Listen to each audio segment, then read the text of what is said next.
Hi అండి, అందరికీ నమస్కారం. నేను మీ Venugopal Reddy from Josh innovations private limited, Josh institute of foreign languages, Edunine career guidance సంయుక్తంగా విద్యార్థికి అవసరమైనటువంటి వందలాది వీడియోస్ మనం చేస్తున్నాం.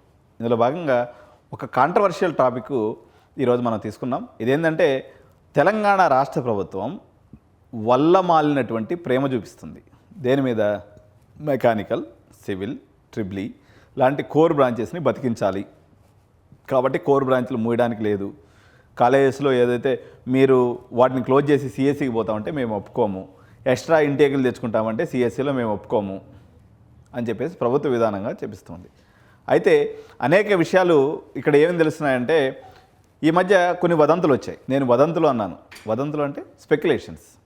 ఏమనంటే మెకానికల్, సివిల్, ట్రిపుల్ ఈ మరియు ఏదైతే ఇంకా కోర్ సెక్టార్లో మెకాట్రానిక్స్ ఇలాంటి ఏదైతే ఉన్నాయో ఎక్కువ మంది పిల్లలు ఇష్టపడినటువంటి బ్రాంచెస్ ఉన్నాయో వీటికి ప్రభుత్వం ఫుల్ ఫీజు రీయింబర్స్మెంట్ ఇవ్వటం ద్వారా సపోర్ట్ చేస్తుంది అనేటువంటిది ఒక స్పెక్యులేషన్.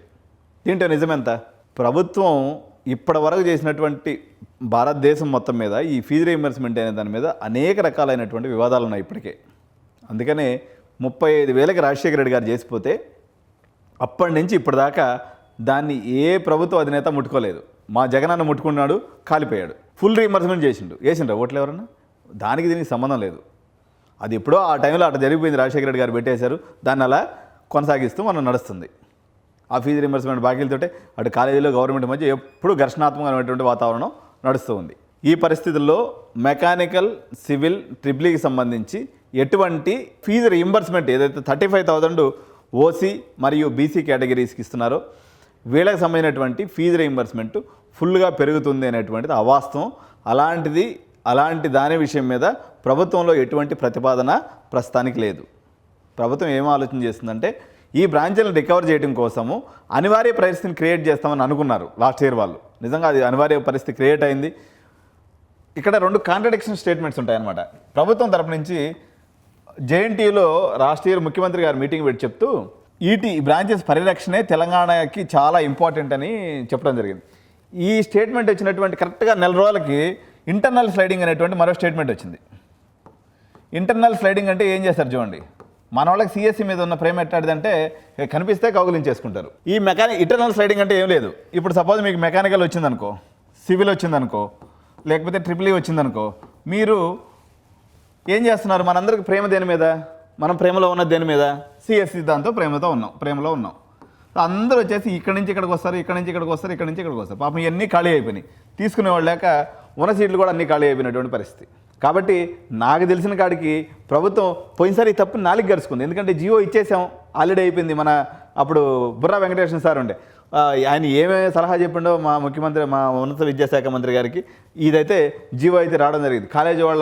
కాలేజ్ వాళ్ళ ధనదాహాన్ని అడ్డుకున్నాం, స్లైడింగ్ సీట్లు లేకపోతే స్పాట్ అడ్మిషన్స్ అమ్ముకోకుండా నిరోధం చేసినామని చెప్పేసి పెద్ద భారీ స్థాయి స్టేట్మెంట్స్ అయితే ఇచ్చారు. కానీ అల్టిమేట్గా జరిగింది ఏంటంటే వాళ్ళు ఏదైతే కాపాడాలనుకున్నారో వాళ్ళకి నిలువ నీడ లేకుండా మెకానికల్, ట్రిపుల్ ఈ, సివిల్ పిల్లలందరినీ కూడా బలవంతంగా పేరెంట్స్ని తీసుకెళ్ళేసి వాళ్ళు ప్రేమలో ఉన్నటువంటి సిఎస్సి దగ్గరికి మూవ్ చేయడం జరిగింది. కాబట్టి ఈసారి ఈ జీవోను కూడా విత్డ్రా చేసుకోవడం ద్వారా అట్లీస్ట్ మీరు మెకానికల్ సీట్లో పడితే అక్కడ ఉన్నటువంటి ఆ 2,000 మందినో లేకపోతే ఈ 3 బ్రాంచ్లు కలిపి మొత్తం 10,000 మంది జాయిన్ అవుతున్నారు. వీళ్ళని ప్రొటెక్ట్ చేసే ప్రయత్నం చేస్తుంది. ఆ దిశగా ప్రయత్నం చేయొచ్చు తప్ప ఫీజు రీయింబర్స్మెంట్ ఫుల్గా ఇచ్చేటువంటి అవకాశం అయితే నాకు తెలిసిన కాడికి ప్రస్తుతం తెలంగాణ ట్రెజరీ డిపార్ట్మెంట్ లేకపోతే ప్రభుత్వ ఖజానా ఖాళీగా ఉంది కాబట్టి ఇది సాధ్యం కాకపోవచ్చు. దీని మీద ఎటువంటి అఫీషియల్ స్టేట్మెంట్ లేదు. కానీ ప్రభుత్వ వర్గాలు అయితే ఈ రకమైనటువంటి సమాచారాన్ని మనకు అందిస్తూ ఉన్నారు. కాబట్టి మీరు ఆ రకమైనటువంటి ప్రిపరేషన్ ఏం చేసుకోవద్దు. మీకు నిజంగా ఇంట్రెస్ట్ ఉన్నట్లయితే ఇప్పటికే చెప్తున్నాను, triple E is the mother of all branches.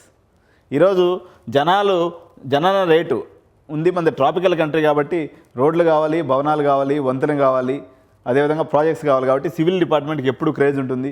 మీరు ఏసీకి అలవాటు పడిపోయి ఏసీ వైట్ కలర్ జాబ్స్ కోసం ప్రయత్నం చేస్తున్నారు. కానీ ఆ ట్రంప్ అయితే మనల్ని తన్ని వెళ్ళిపోమంటున్నాడు. కాబట్టి జర చూసుకోండి మిత్రులారా. మెకానికల్ బ్రాంచ్ అప్డేట్ చేయాల్సినటువంటి అవసరం ఉంది. ఎలక్ట్రిక్ వెహికల్ టెక్నాలజీ, మెకాట్రానిక్స్ లాంటి బ్రాంచెస్ అప్గ్రేడ్ చేసి ముందుకు పోవాల్సినటువంటి ప్రయత్నం ఉంది తప్ప ప్రభుత్వ అధికారులు ఆ దిశగా ప్రయత్నం చేయాలి తప్ప మీరు అవుట్డేటెడ్ బ్రాంచెస్ని 30 ఏళ్ళ నుంచి ఉన్న బ్రాంచ్లను అట్టే పెట్టి మీరు అది చేరండి, చదివితేనే రాష్ట్రం ఉంటుందంటే మనం చేయగలిగింది ఏం లేదు. Electric vehicle technology, mechatronics, batteries engineering, అదేవిధంగా అటానమస్ వెహికల్స్, ఎలక్ట్రానిక్ టెస్టింగ్, ఇట్లా electrical and computer science, electronics and computer science, EC VLSI, అదేవిధంగా ఈసీ ఎంబెడ్ సిస్టమ్స్, ఐఓటీ లాంటి అంత మంచి బ్రాంచ్ని తీసుకొస్తే దాన్ని మూసేసిన దాకా పేరెంట్స్ ఒప్పుకోలేదు, కాలేజీలో కూడా ఆగలేదు. అది గేమ్ చేంజర్. తెలంగాణ రాష్ట్రంలో పురోగతిలో ఉందో మరి తిరోగతిలో ఉందో నాకు అర్థం కావట్లేదు. కానీ ఇప్పుడు IoT, cyber security, block chain technology అనేది ఫ్యూచర్ టెక్నాలజీ. దాని మీద మరి ఇప్పటివరకు ఉన్న కాలేజీలు కూడా క్లోజ్ చేసుకుని గమ్మ కూర్చున్నాయి. రోబోటిక్స్, ఆటోమేషన్ ఇటువంటి కోర్సులు మీరు ప్రభుత్వ కాలేజీల్లోనో లేకపోతే అదేవిధంగా డిఫరెంట్ మీరు జేఎన్టీయూహెచ్కి ఉన్నటువంటి కాలేజీల్లో పెడితే పిల్లలు చేరతారు తప్ప కోర్ బ్రాంచెస్ని కాపాడటం అనేది స్టేట్మెంట్ లాగా మిగిలిపోకూడదని కొత్త బ్రాంచెస్తో తెలంగాణ విద్యార్థులు కళకళలాడాలి, వాళ్ళ యొక్క మంచి అభివృద్ధిని సాధించాలని ఎడ్యునైన్గా కోరుకుంటూ థ్యాంక్ యూ సో మచ్. జై హింద్.